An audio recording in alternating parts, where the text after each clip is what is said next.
నమస్తే అండి. ఈరోజైతే చాలా సింపుల్గా టేస్టీ బొచ్చె పులుసు అండి. బొచ్చు చేప పులుసు. ముందైతే కడాయి పెట్టుకున్నాను. నూనె వేసుకుందాం. నూనె అయితే కొద్దిగా ఎక్కువే పడుతుందండి. చూసుకొని వేసుకుందాం.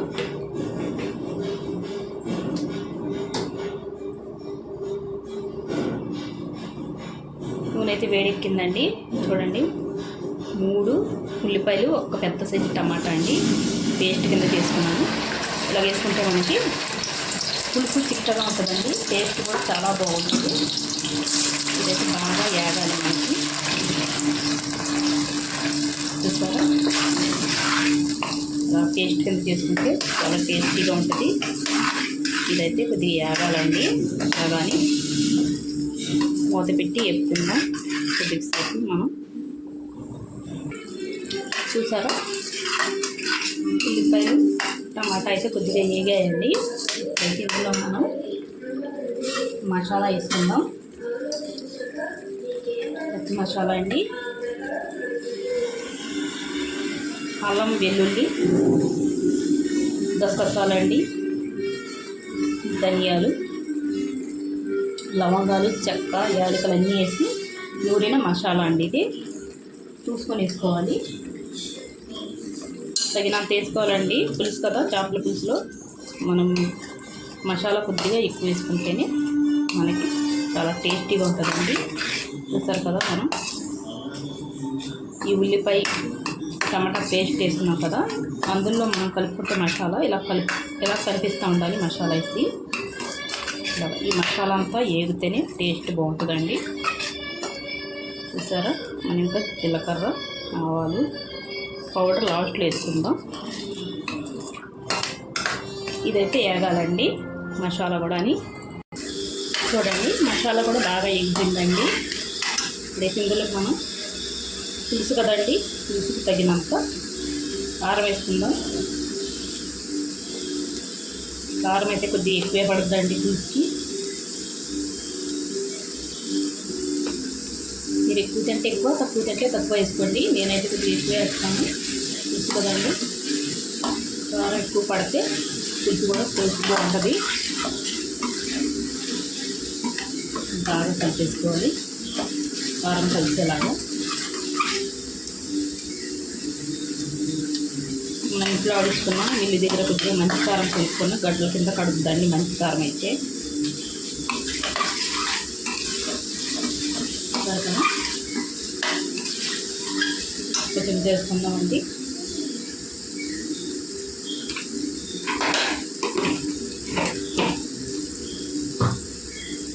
సరిపడా ఇంకా కారం కొద్దిగా వేగాలండి. పచ్చి వాసన పోయేది అంతేనండి, మరీ వేగకూడదు. మనం కలుపుకుంటే పచ్చి వాసన అనేది పోద్ది కారం, లేకపోతే కారం వాసన వస్తూ ఉంటుంది కూర ఉడికినా కూడా. అని ఒకసారి మీరు అలా ట్రై చేయండి, అలా టేస్టీగా ఉంటుంది.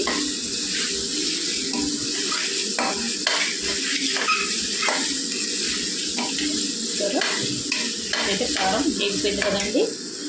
అయితే మనం చింతపండు పులుసు వేసుకుందాం. చింతపండు అంటే చింతకాయలు చింతకాయలు పచ్చి చింతకాయలతోటి పులుసు అండి ఈరోజు.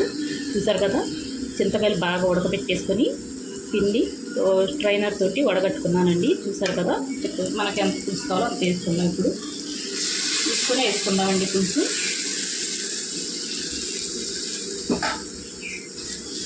ఇప్పుడిప్పుడే వస్తున్నాయి కదండి, కొద్దిగా మరీ లేతగా లేకుండా మరీ ముదర లేకుండా ఉన్నాయండి చింతకాయలు అయితే. చింతకాయలతోటి పులుసు చాలా టేస్టీగా ఉంటుందండి. సరే, బాగా కలిపేసుకుందాం. పులుపు చూసుకుందామండి. ఉప్పు అయితే పడద్దండి, పులుపు కూడా ఇది వేసేసుకుందాం. పులుసు అంతా పట్టేది. సరే, ఇలా కొద్దిగా లేతాయి కదండి. 30 కేజీ చింతకాయలు అయితే పట్టినాయి మనకి. కేజీన్నర చేప ముక్కలకి.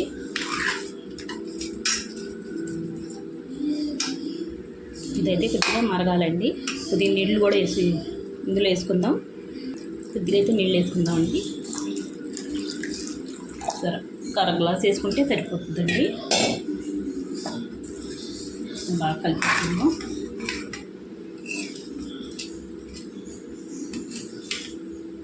సరే, ఉడికేటప్పటికి ఇంకా చిక్కపడుతుందండి పులుసు. చూడండి, పులుసు అయితే బాగా మరుగుతుంది కదండి. అయితే చేపలు శుభ్రం కడిగేసుకొని ఉప్పు, పసుపు, కారం మొత్తం కలిపేసుకొని ఒక అరగంట నానబెట్టుకున్నానండి ముక్కలు వేసేసుకున్నాను. ఇప్పుడు ఇలా వండుకున్న టేస్ట్ బాగుంటుందండి.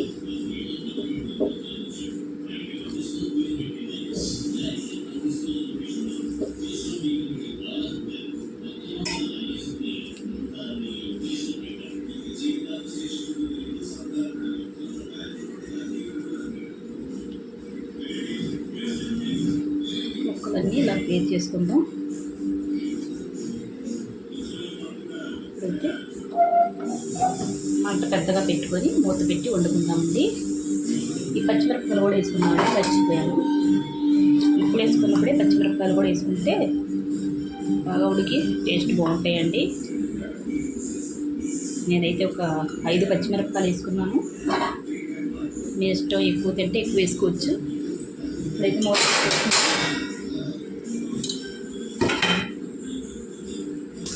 చూడండి, అవుతుంది కదా. మధ్యలో మధ్యలో కలుపుకుంటూ ఉండాలండి.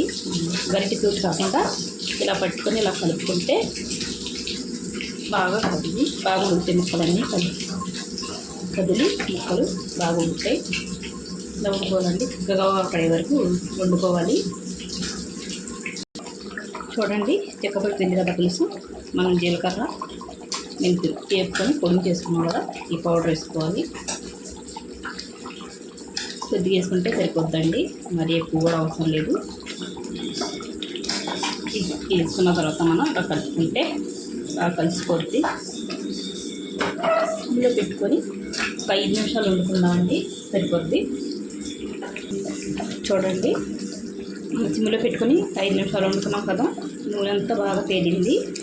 ఇంతేనండి, పచ్చి చింతకాయలతోటి పచ్చి చేపల పులుసు చాలా టేస్టీగా ఉంటుంది. ఒకసారి మీరు ట్రై చేయండి. వీడియో నచ్చితే లైక్, షేర్, సబ్స్క్రైబ్ చేసుకోండి.